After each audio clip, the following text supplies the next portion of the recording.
Hello, everyone, and welcome to the Problem Solver Podcast, where women of all ages come together, and men, and give us their fabulous insights and their really cool advice. And I'm your host, Chloe, along with my girl, Dagmar. Dagmar's in the house.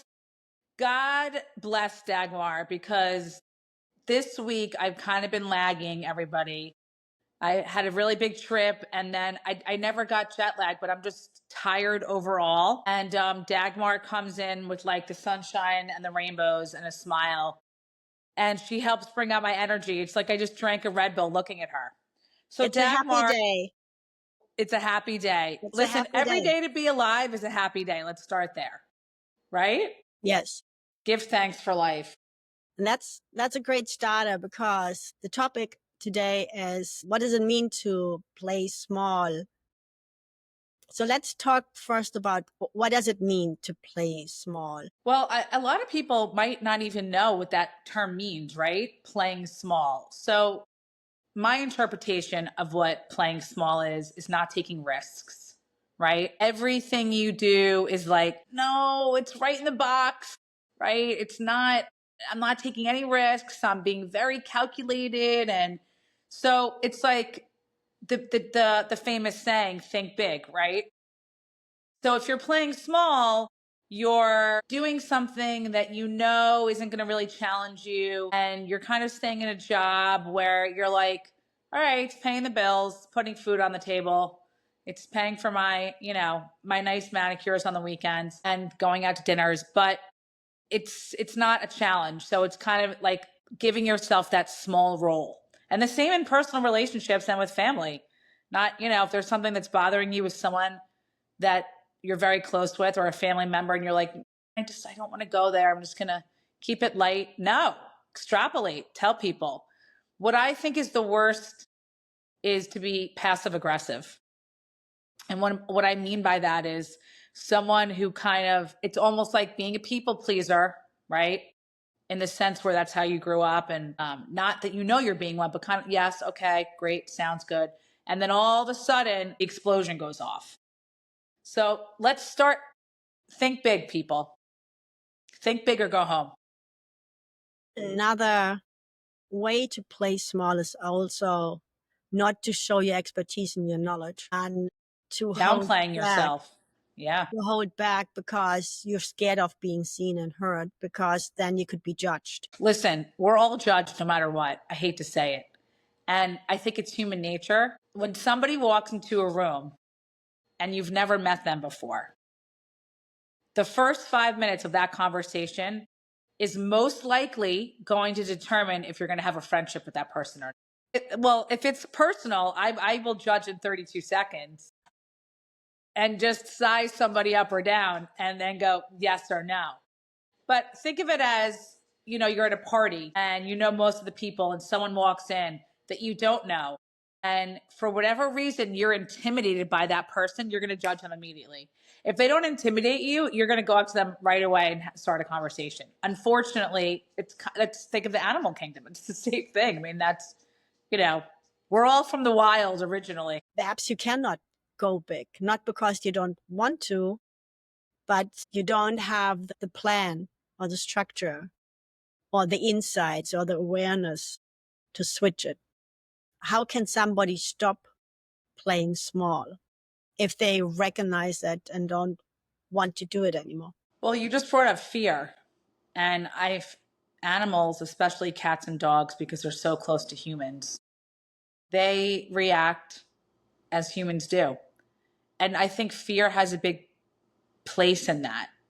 And if you're constantly fearful and you're constantly on the hamster wheel about what you don't want, I don't want this, I don't want that, I don't want this, I don't want that, I want to do this. Instead of, throwing the tape out the window, I'm saying cassette tape, okay? People don't even listen to DVDs anymore. Before you record your Spotify, there's your plug, Spotify. Thank you for having us on Spotify Podcast and Apple Podcast and YouTube. Is that the same thing keeps happening over and over. So playing small, and it could be something really simple. It could be, and I love always equating things, to sports, because sports is a really good analogy for life. So, I grew up playing tennis. I played tennis small, meaning that I didn't really push myself, college and afterwards, because I am a really good athlete.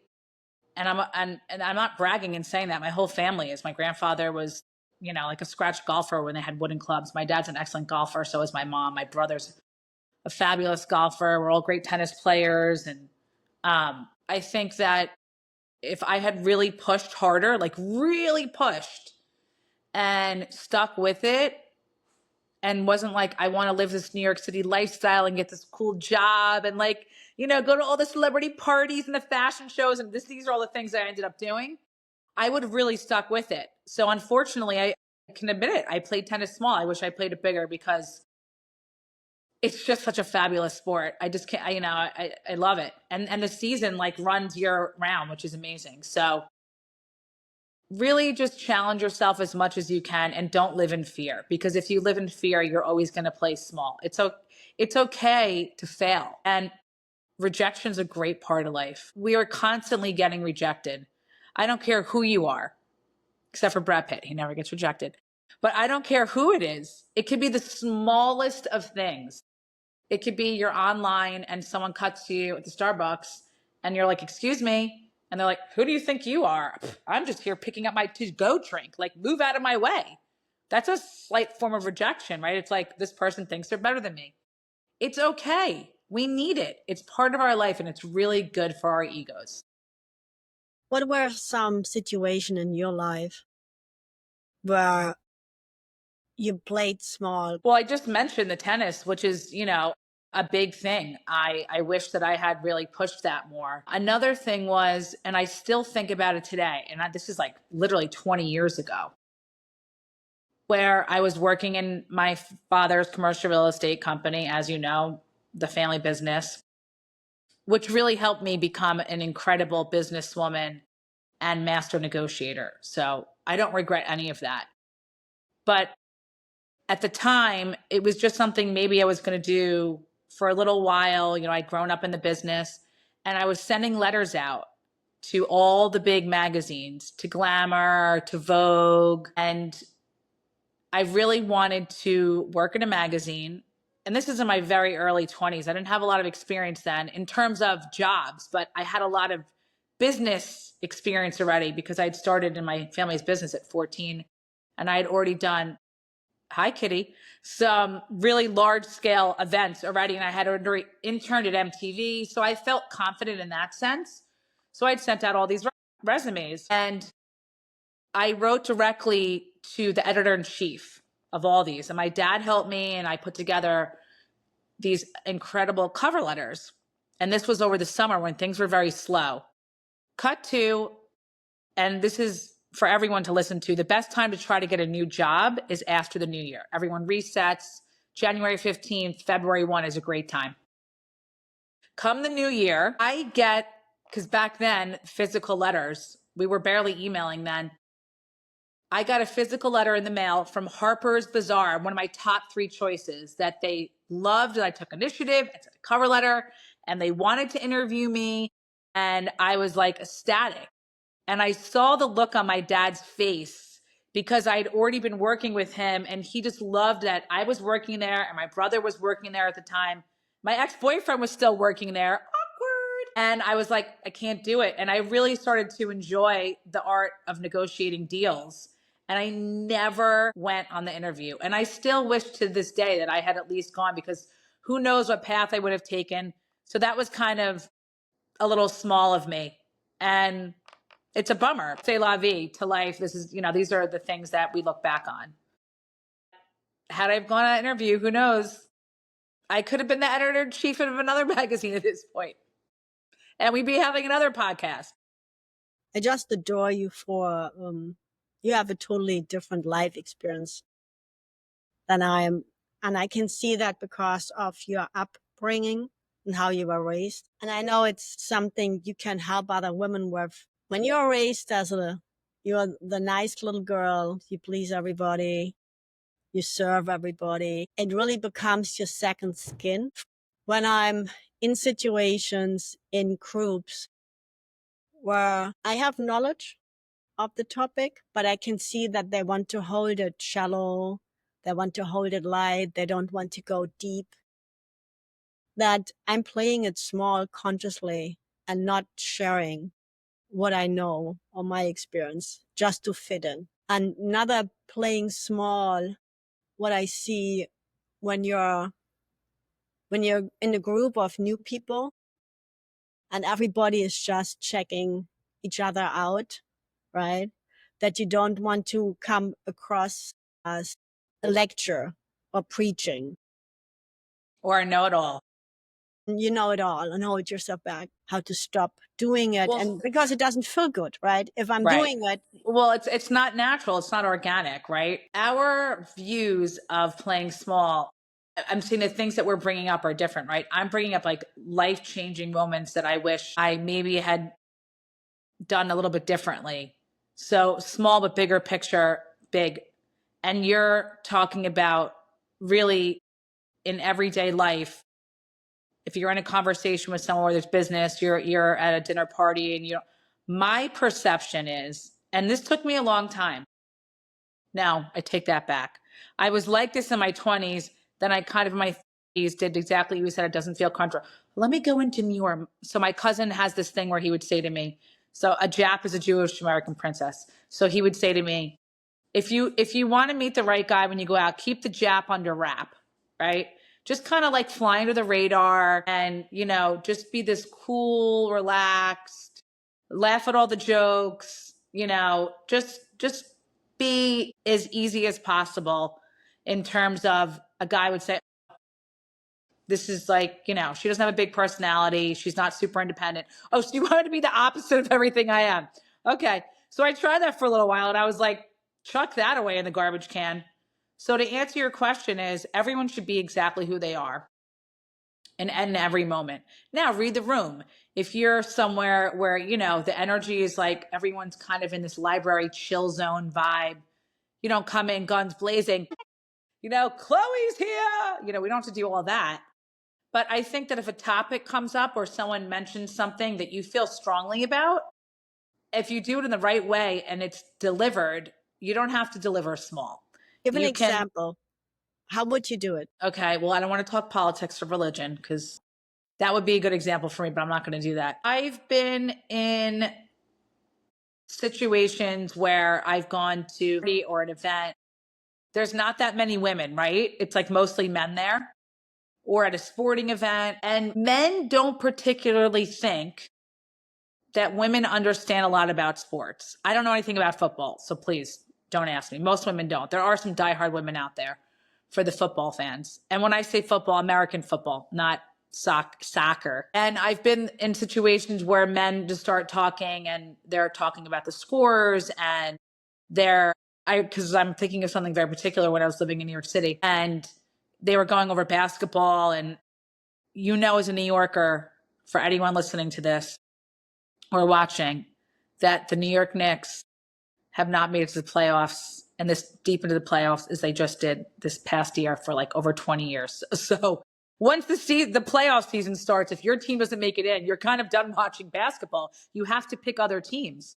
But that being said, there was a huge conversation about the family that owns the Knicks. They also own Madison Square Garden and the New York Rangers. And I worked for that family. And I did sign a very ironclad NDA, so I cannot get into too many details.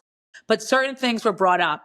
And then there was a public article about the owners, because this is public record, about the owners of the team that someone put in the New York Times, like a scathing post about how the owners should sell the team and why and how they're not good for the franchise. So this topic came up and I'm sitting there like, because I know so much more information. I worked directly for this family and I'm sitting there biting my tongue and I'm like, I just have to say something because these people don't know, they don't have the facts. And a lot of times we don't. It's stuff we read online. It's someone that someone else tells us, a family member. And I had a lot of knowledge on this subject. So I sat there and I finally just said, hey, listen, I can't get into this, but I worked for this family and you guys are completely wrong. And that is fake. information and you have the stats incorrect. And they were like, holy, wait, what did you just say? You worked for who? What? And now all of a sudden I had their attention and I was like, that's it. Can't say anything else. Just going to leave it at that. But do your research, please. I would really implore you to do your research. And I left it at that.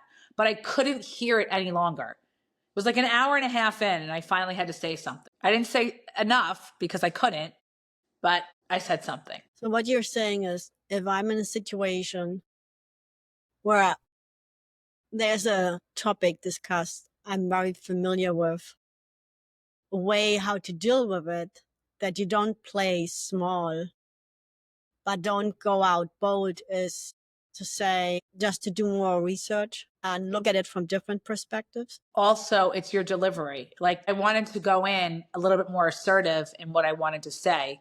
And for obvious reasons, I couldn't, but also because it was a new setting. I've also had people, this has happened so many times over the years. I'd be at a bar, at a party, and I hear people talking about going on vacation. Oh, I'm not going to go to Jamaica. It's so dangerous. Jamaica's so dangerous. And I would get into these things with people and say, hi, I'm sorry, but I grew up in Jamaica and I have to hear why you're saying that. Have you ever been? No.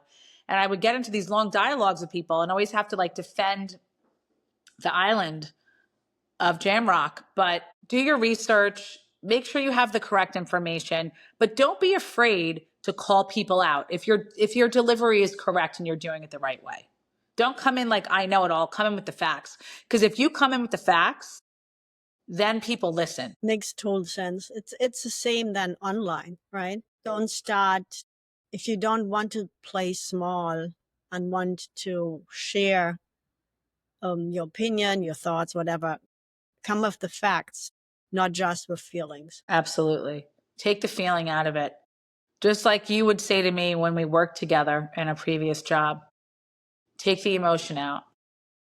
If more people did that in general, that's one of the 5 things in the power of Kabbalah that is taught constantly. Don't take anything personal. And it's a very hard thing to do. But someone could come up to you on the street or they could brush up to you. This happens all the time in my neighborhood, with the dogs and the cars are coming or people are screaming in the street, move, or get out of the way. Or, someone said the other day, get your furry, ugly dog out of the way. And I was like, wait, I don't care. He's the best looking dog in this neighborhood. He can win a contest. And like 2 seconds later, I was like, bye. It didn't even affect me. You just can't take things personally. You have to find a way to not let things bother you. And if you can do that, you'll start playing bigger and not smaller. Let's take this as the takeaway for today before we end the episode. The playing small has really many different nuances, and sometimes it comes from conscious decisions. A lot of times comes from subconscious decisions triggered by childhood, the environment you're in. And when you're in it and you want to stop playing small, do exactly what Chloe said, that prepare yourself consciously how you want to portray yourself and then share the facts, not in an emotional way, but more in a neutral way, so that you're seen and heard and you don't start a huge 2-hour discussion. You cannot. And we've all been in those and they go nowhere. They go round in a circle. They go nowhere. So before I invite everybody to connect with you, if they want to gain more clarity or breakthrough, if they are just tired of stop playing small, what is the one message you would give somebody who's tired of playing small but doesn't know what to do next or where to start? Well, the first portion of that answer is contact me because I'll help you. That's number 1. I mean, you just left that wide open for me. Thank you, Dagmar. I'll give you a little sprinkle, a little crumb. And then if you're seriously interested, ladies and gents, is that you have to believe in yourself first and foremost. And I know I've said this previously, but this answer goes to a lot of questions. If you have your mantras every day that you tell yourself and you believe in who you are and you know that you can be bigger and do better and hit your true potential, then you'll have the breakthrough. But you have to break that cycle. and take the negative energy and the vibrations out of your body and chuck them all the way in the Pacific Ocean, not even the Atlantic. Well, we're on the side of the Atlantic. Throw them in the Mediterranean Sea and the Caribbean, wherever you want. But you have to release that, because if you don't, then you're going to continue to play small. And I don't want anyone to play small. That's very insightful, especially when I think about what you teach me all the time. What's my big goal, right? What's my purpose, and what do I want to accomplish and reach? And do I want to hold on to negativity and focus on what I don't want? Or do I want to focus on what I want? And for that, let's end the episode with this, that key factor to many, many topics Chloe and I discuss is to also explore what you want in life. And to figure this out, we will need another episode. So thank you so much. Look at you with the little cliffhanger there. Like, to be continued, ... I like it. No, it's just, we want to hold them short, our episodes, so they can be easily digested and action steps taken. Absolutely. Not just heard, not just thought through, but executed. That's Absolutely. the key of changing and the key of rewiring your brain and creating a new mindset. So thank you so much, everybody, for listening today. And thank you so much, Chloe, for always sharing your wisdom and your boldness and the way how you portray life, which is beautiful. Me bold? Never. Don't forget to subscribe, only on Tuesdays. everybody. Only Tuesdays, exactly. Today's Tuesday, right? Thank you, everyone. At ProblemSolvHer on Instagram, ProblemSolvHer.com, no E on solve, it's plain words. Apple Podcasts and Spotify and YouTube. Yeah, subscribe. Thank you. We love you. We hear you. We see you. Just a quick note before we end. This conversation is for inspiration and empowerment only. It's not medical, mental health, or legal advice. We are not doctors, therapists, or lawyers. Just women sharing real stories and personal truth. Always seek professional guidance for your unique situation.